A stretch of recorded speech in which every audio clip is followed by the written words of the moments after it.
Biografi Winston Churchill. Sir Winston Leonard Spencer Churchill, 30 November 1874, 24 Januari 1965, adalah seorang politikus, perwira militer, dan penulis Britania Raya. Ia merupakan Perdana Menteri Britania Raya dari tahun 1940 hingga 1945, ketika ia memimpin Britania meraih kemenangan dalam Perang Dunia Kedua, dan menjabat lagi dari tahun 1951 hingga 1955. Churchill mewakili 5 konstituensi selama karirnya sebagai anggota parlemen, MP. Secara ideologis, ia adalah seorang ekonom liberal dan imperialis. Sebagian besar masa karirnya menjadi anggota Partai Konservatif, yang ia pimpin dari tahun 1940 sampai 1955, tetapi dari tahun 1904 sampai 1924 ia menjadi anggota Partai Liberal. Berdarah Inggris dan Amerika, Churchill lahir di Oxfordshire dari keluarga aristokrat kaya. Bergabung dengan British Army, ia menyaksikan pertempuran di Kemaharajaan Britania, Perang Inggris-Sudan, dan Perang Boer Kedua, dan meraih ketenaran sebagai koresponden perang dan menulis buku mengenai kampanyenya. Terpilih sebagai anggota parlemen pada tahun 1900, awalnya ia adalah seorang konservatif, ia membelot ke liberal pada tahun 1904. Dalam pemerintahan liberal H.H. Asquith, Churchill menjabat sebagai Presiden Dewan Perdagangan, Sekretaris Negara, dan First Lord of the Admiralty, memperjuangkan reformasi tahanan dan keamanan sosial kelas pekerja. Pada masa Perang Dunia Pertama, ia mengawasi kampanye Gallipoli. Setelah berubah menjadi bencana, ia mengundurkan diri dari pemerintahan dan bertugas di Royal Scots Fusiliers di front barat. Pada tahun 1917, ia kembali ke pemerintahan sebagai Menteri Munisi di bawah pimpinan David Lloyd George, kemudian sebagai Sekretaris Negara untuk Perang dan Udara, dan akhirnya untuk koloni, berperan mengawasi perjanjian Inggris-Irlandia dan kebijakan Timur Tengah Britania. Setelah 2 tahun absen dari parlemen, ia menjabat sebagai Kanselir Menteri Keuangan pada pemerintahan konservatif Stanley Baldwin, mengembalikan pound sterling pada tahun 1925 ke standar emas sesuai dengan nilai tukarnya sebelum perang, suatu langkah yang secara luas dianggap menciptakan tekanan deflasi terhadap perekonomian Britania Raya. Pada masa cutinya tahun 1930-an, Churchill gigih menyerukan perlucutan senjata Britania untuk melawan pertumbuhan ancaman dari Jerman Nazi. Saat Perang Dunia Kedua pecah, ia diangkat kembali sebagai First Lord of the Admiralty. Pada tahun 1940, ia menjadi Perdana Menteri menggantikan Neville Chamberlain. Churchill mengawasi keterlibatan Britania dalam upaya Perang Sekutu melawan Jerman dan Blok Poros, yang berbuah kemenangan pada tahun 1945.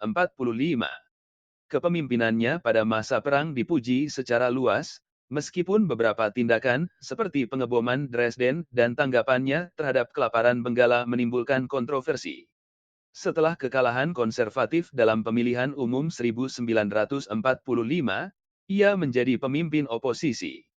Di tengah berkecamuknya Perang Dingin dengan Uni Soviet, ia secara terbuka memperingatkan adanya tirai besi, pengaruh Soviet di Eropa, dan gencar mempromosikan persatuan Eropa.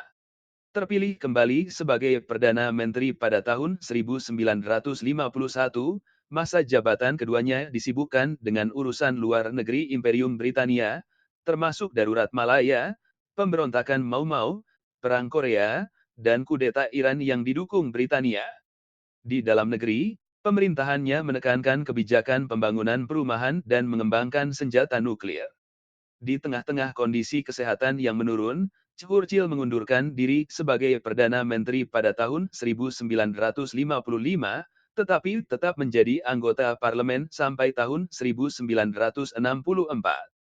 Saat kematiannya pada tahun 1965, ia dimakamkan secara kenegaraan. Dianggap sebagai salah seorang tokoh dunia paling penting abad ke-20, Churchill tetap populer di Britania Raya dan dunia Barat. Ia dipandang sebagai pemimpin masa perang yang berjaya dan memainkan peran penting dalam mempertahankan demokrasi liberal Eropa dari penyebaran fasisme. Churchill juga dipuji sebagai pembaru dan penulis sosial, dan menerima Nobel Sastra pada tahun 1953. Namun, pandangan imperialis dan komentarnya mengenai ras, serta dugaan pelanggaran HAM yang dilakukan pemerintahannya dengan menindas perjuangan gerakan anti-imperialisme dalam meraih kemerdekaan dari Imperium Britania, telah menimbulkan banyak kontroversi. Masa kecil nama keluarga Churchill yang sebenarnya adalah Spencer Churchill, karena ia mempunyai hubungan darah dengan keluarga Spencer, tetapi dimulai dengan ayahnya, Lord Randolph Churchill, seluruh keluarganya mulai menggunakan nama keluarga Churchill. Winston Churchill adalah keturunan dari keluarga Churchill pertama yang dikenal luas, John Churchill, Duke Marlborough pertama. Ayah Winston, Lord Randolph Churchill, adalah tokoh politik yang juga merupakan anak ketiga dari John Spencer Churchill, Duke Marlborough ketujuh. Ibu Winston adalah Lady Randolph Churchill, Jenny Jerome, putri dari jutawan Amerika Leonard Jerome. Winston Churchill dilahirkan di Blenheim Palace di Woodstock, Oxfordshire. Ia dilahirkan tanpa persiapan ketika ibunya mulai mengalami kontraksi ketika sedang bepergian di kereta kuda. Seperti anak laki-laki lain yang berasal dari kelas atas pada masa itu, masa kecilnya kebanyakan dihabiskan di asrama sekolah. Salah satu anekdot yang tersebar luas adalah cerita sewaktu Churchill menulis ujian masuk ke sekolah Harrow. Ketika ujian bahasa Latin, ia hanya menulis titel, namanya, nomor 1 dan titik. Meskipun ia diterima masuk, ia ditempatkan di kelas untuk murid yang tidak berprestasi. Pelajaran dikonsentrasikan ke bahasa Inggris, bidang pelajaran yang dikuasai dengan sangat baik oleh Churchill. Sekarang, setiap tahun, sekolah Harrow memberikan penghargaan Churchill Essay Prize, untuk karangan yang membahas topik yang telah ditentukan sebelumnya oleh Kepala Bagian Bahasa Inggris. Ibunda Churchill, dikenal pada waktu itu sebagai Lady Randolph, jarang mengunjungi putranya, meskipun begitu Churchill sangat mencintai dan mengagumi ibunya. Churchill sering menulis surat, meminta ibunya untuk datang menjenguk, atau meminta ayahnya agar membiarkan ia pulang ke rumah. Setelah Winston dewasa, hubungan antara Winston dan ibunya menjadi lebih dekat, sehingga hubungan mereka lebih mirip dengan hubungan kakak beradik dan persahabatan yang erat. Hubungan antara Churchill dan ayahnya tidaklah erat, meskipun begitu ia selalu mengikuti karier ayahnya. Pada tahun 1816, dia memproklamasikan, "Ayah saya adalah kanselir keuangan, Chancellor of the Exchequer, dan satu hari nanti, aku pun akan melakukan hal yang sama." Ia tidak mempunyai banyak teman sewaktu kecil dan hal ini selalu teringat olehnya. Churchill sangat dekat dengan pengasuhnya, Elizabeth Anne Everest, dan sangat sedih sewaktu ia meninggal pada 3 Juli 1895. Churchill membayar biaya pemakamannya di City of London Cemetery and Crematorium. Prestasinya di Harrow tidak memuaskan, Churchill sering dihukum karena nilainya yang buruk dan dianggap tidak berusaha untuk belajar lebih baik. Perilakunya yang independen dan sifatnya yang sering memberontak menjadi halangan untuk mempelajari mata pelajaran klasik seperti bahasa Latin dan sejarah Yunani kuno. Meskipun demikian ia menunjukkan bakat besarnya di mata pelajaran lain, seperti sejarah, di mana ia sering mendapatkan nilai terbaik. Churchill sering dianggap, terutama karena ia sendiri beranggap begitu, gagal untuk berprestasi di sekolah. Akan tetapi dia pernah berprestasi dengan menjuarai pertandingan anggar di sekolah. Churchill pernah menjadi anggota Freemason sekitar tahun 1895, beberapa saat setelah ayahnya meninggal sampai sekitar tahun 1912. Dinas militer Churchill menghadiri Akademi Militer di Sandhurst. Setelah lulus pada umur 20 tahun, Churchill bergabung dengan tentara sebagai subaltern, mirip dengan pangkat letnan, di Regimen Kavaleri Husar 4, dengan nama Regimen Queen Sound. Regimen ini ditempatkan di Bengaluru, India. Setelah ia tiba di India, Churchill mengalami cedera di bahunya. Di India, Churchill menghabiskan sebagian besar waktunya bermain polo. Situasi ini tidak memuaskan Churchill yang masih muda dan haus pengalaman militer. Ia mulai mencari kesempatan untuk bisa bergabung dalam perang. Tahun 1895, Churchill dan Reggie Barnes mendapatkan izin pergi ke Kuba untuk menjadi pengamat perang antara prajurit Spanyol dan gerilyawan Kuba. Churchill juga mendapatkan komisi untuk menjadi koresponden surat kabar di Telegraphic. Churchill sangat gembira ketika ia terlibat dalam baku tembak untuk pertama kali pada ulang tahunnya yang ke-21. Sewaktu dalam perjalanan ke Kuba, ia sempat mengunjungi Amerika Serikat untuk pertama kalinya, dan diperkenalkan ke komunitas New York oleh teman dekat ibunya, Borke Cochrane. Pada tahun 1897 Churchill mencoba untuk mengunjungi perang Yunani-Turki tetapi perang ini berakhir sebelum ia tiba di medan perang. Karena itu ia memutuskan untuk mengambil cuti dan berlibur di Inggris. Begitu ia mendengar mengenai pemberontakan Pathan di Northwest Frontier, India, sekarang merupakan daerah Pakistan, ia langsung kembali ke India untuk berpartisipasi dalam perang untuk mengakhiri pemberontakan tersebut. Sir Bindon Blood, pemimpin dari pasukan ekspedisi yang ditugaskan untuk melawan pemberontak Pathan, telah menjanjikan Churchill bahwa ia dapat ikut serta di konflik ini. Sewaktu bertugas di pasukan ekspedisi selama 6 minggu, Churchill juga menulis artikel untuk surat kabar The Pioneer dan The Daily Telegraph untuk 5 pound sterling per artikel. Bulan Oktober tahun 1897, Churchill kembali ke Inggris. Buku pertamanya mengenai konflik di atas, The Story of Malaccan Field Force, diterbitkan pada bulan Desember. Secara resmi Churchill masih ditempatkan di India, tetapi ia berhasil mendapat izin cuti jangka panjang. Oleh karena itu, Churchill dapat meluangkan waktunya untuk berusaha agar dipilih sebagai prajurit yang akan dikirim untuk kembali menguasai Sudan. Pasukan ini dipilih dan akan dipimpin oleh Horatio Kitchener. Kitchener sebenarnya tidak menginginkan Churchill sebagai pasukannya, tetapi Churchill menggunakan koneksinya, sehingga Perdana Menteri Robert Arthur Talbot Gascoigne Churchill mengirim telegram ke Kitchener. Pada akhirnya, Churchill berhasil mendapat posisi di 21 ST Lancers pasukan, yang dipilih langsung oleh Departemen Peperangan, War Office, dan bukan Kitchener. Ia juga menjadi koresponden perang bagi surat kabar Morning Post dengan upah 15 pound sterling per artikel. Churchill ikut serta dalam serbuan kavaleri charge, Inggris yang terakhir dalam pertempuran di Omdurman. Bulan Oktober 1898, Churchill telah kembali ke Inggris, dan mulai menulis buku The River War yang diterbitkan dalam 2 volume pada tahun berikutnya. Pada tahun 1899 Churchill meninggalkan dinas militer dan memutuskan untuk meniti karier di parlemen. Ia menjadi kandidat bagi Partai Konservatif di Oldham tetapi hanya bisa menduduki tempat ketiga dalam pemilihan tersebut, sementara Oldham pada waktu itu hanya mempunyai kuota untuk 2 kursi. Tanggal 12 Oktober 1899, Perang Boer kedua dimulai di Afrika Selatan, yang melibatkan Britania dan Afrikaners. Churchill menjadi koresponden perang untuk Morning Post selama 4 bulan, dan mendapatkan upah 250 pound sterling per bulan. Setelah tiba di Afrika Selatan, ia ikut menumpang di kereta api yang digunakan oleh tentara Inggris di bawah pimpinan Ilmer Haldan. Kereta ini kemudian tergelincir keluar jalan rel karena serangan dari pasukan Boer yang menggunakan bahan peledak. Churchill, meskipun sudah menjadi rakyat sipil, memimpin pasukan untuk membersihkan jalan rel dari sisa-sisa ledakan, sehingga lokomotif dan beberapa gerbong kereta api yang membawa korban luka dapat dievakuasi.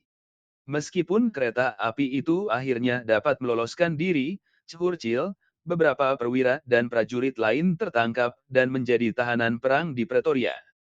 Churchill berhasil meloloskan diri dari penjara tahanan perang.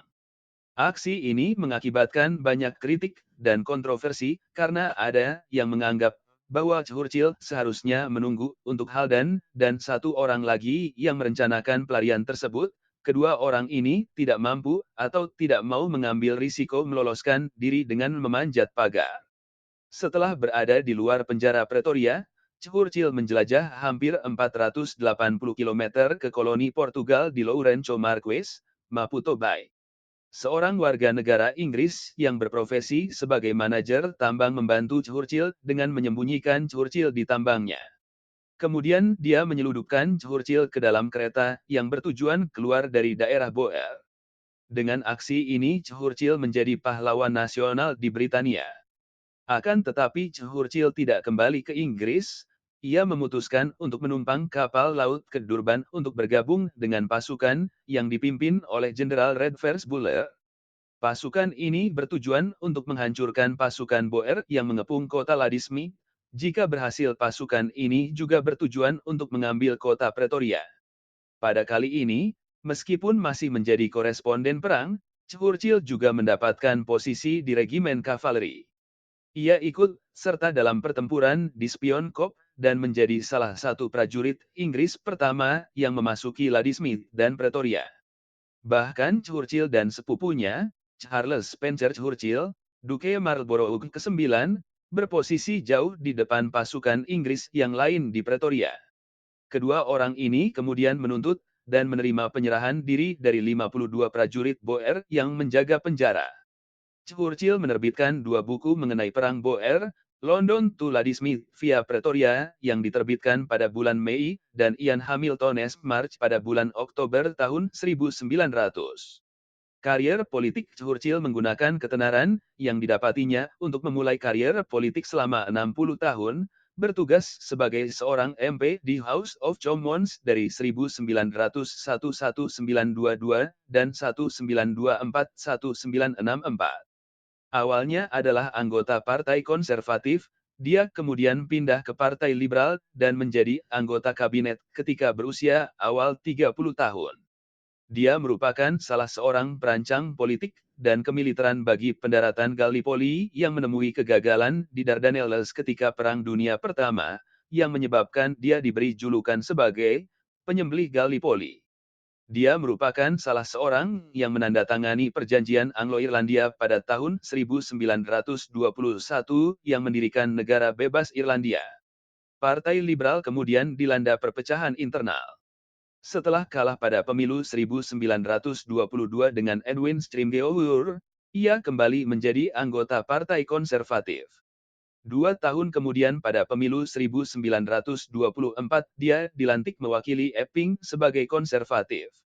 Dia dilantik sebagai Chancellor of the Exchequer pada tahun 1926 di bawah Stanley Baldwin dan bertanggung jawab mengembalikan Britania kepada standar emas. Dikatakan Churchill menyarankan penggunaan senapan mesin untuk mematahkan mogok penambang. Churchill menyunting koran pemerintah Inggris Gazette. Ketika pertengkaran tersebut dia menyatakan bahwa, apakah negara mematahkan mogok umum, atau mogok umum akan menghancurkan negara. Saat Partai Konservatif dikalahkan dalam pemilu Inggris 1929, Ramsay MacDonald membentuk pemerintahan pada 1931. Sayangnya Churchill tidak menjadi anggota kabinet dan Churchill berada puncak terendah dalam karirnya. Churchill menghabiskan beberapa tahun berikutnya untuk berfokus kepada kerja penulisannya, termasuk History of the English Speaking Peoples, yang tidak diterbitkan sampai akhir Perang Dunia Kedua. Churchill terkenal dengan penentangannya terhadap kemerdekaan India. Tidak lama selepas itu, perhatiannya tertumpu kepada kemunculan Adolf Hitler dan peningkatan senjata Jerman. Seketika, Churchill menjadi suara tunggal, menyerukan Britania untuk meningkatkan persenjataan untuk menyaingi Jerman. Churchill merupakan pengkritik kebijakan Neville Chamberlain untuk menggembirakan Hitler. Peranan sebagai Perdana Menteri waktu perang pada awal Perang Dunia Kedua, Churchill dilantik sebagai First Lord of the Admiralty. Tidak lama, Chamberlain mengundurkan diri pada bulan Mei 1940, dan Churchill dilantik sebagai Perdana Menteri serta membentuk pemerintahan koalisi. Churchill segera menjadikan seorang kawan dan penasihat karibnya, Max Aiken, Lord Beaverbrook, seorang usahawan industri dan pemilik surat kabar terkemuka, orang yang bertanggung jawab bagi mengendalikan produksi pesawat terbang. Ketangkasan pikiran bisnis Max Aitken memungkinkan Britania meningkatkan teknik dan produksi pesawat terbang dengan cepat, yang menyumbang kepada keberhasilan waktu perang. Ucapan Churchill yang pertama pada masa itu merupakan sumber inspirasi penting kepada pihak Britania yang tertekan. Kata-katanya yang terkemuka, "Saya tidak mempunyai apa-apa untuk ditawarkan kecuali darah, kerja kuat, air mata, dan peluh," merupakan ucapan pertamanya sebagai Perdana Menteri. Ucapan berikutnya sebelum pertempuran Britania, dengan "Kita akan mempertahankan pulau kita, walau apapun harganya, kita akan bertempur di pantai, kita akan bertempur di tempat pendaratan, kita akan bertempur di padang dan jalan, kita akan bertempur di bukit, kita tidak akan sekali-kali menyerah." Walaupun peranan Churchill dalam Perang Dunia Kedua tidak dapat disangkal, dia mempunyai banyak musuh di negerinya. Dia menyuarakan kebenciannya kepada ide seperti penyediaan kesehatan umum dan pendidikan yang lebih baik untuk mayoritas penduduk. Hal ini menyebabkan banyak rasa tidak puas pada kalangan penduduk, terutama mereka yang bertempur ketika perang. Segera setelah perang usai, Churchill kalah telak pada Clement Attlee dan Partai Buruh. Periode kedua setelah kekalahan Partai Buruh pada pemilu 1951, Churchill kembali menjabat jabatan Perdana Menteri. Pada tahun 1953, Winston Churchill dianugerahi dua gelar kehormatan. Dia dikaruniakan gelar Sir menjadi Sir Winston Churchill dan dianugerahkan Nobel dalam penulisan untuk kepakarannya dalam penulisan riwayat dan sejarah, dan juga kepintarannya berbicara dalam mempertahankan nilai kemanusiaan yang tinggi. Serangan stroke pada Juni 1953 menyebabkan Winston Churchill lumpuh sebelah kiri. Winston Churchill bersarat disebabkan kesehatan pada 5 April 1955, tetapi mempertahankan jabatannya sebagai Chancellor bagi Universitas Bristol. Pada 15 Januari 1965, Winston Churchill mengalami stroke kedua efferent cerebral thrombosis yang menyebabkan dia sakit parah. Winston Churchill meninggal 9 hari kemudian pada 24 Januari 1965. Jasadnya diletakkan di Westminster Hall selama 3 hari, dan upacara pemakaman negara diadakan di St. Paul's Cathedral. Ini merupakan kali pertama pemakaman negara diadakan untuk orang biasa semenjak Arthur Wellesley, 1st Duke of Wellington lebih 100 tahun dahulu.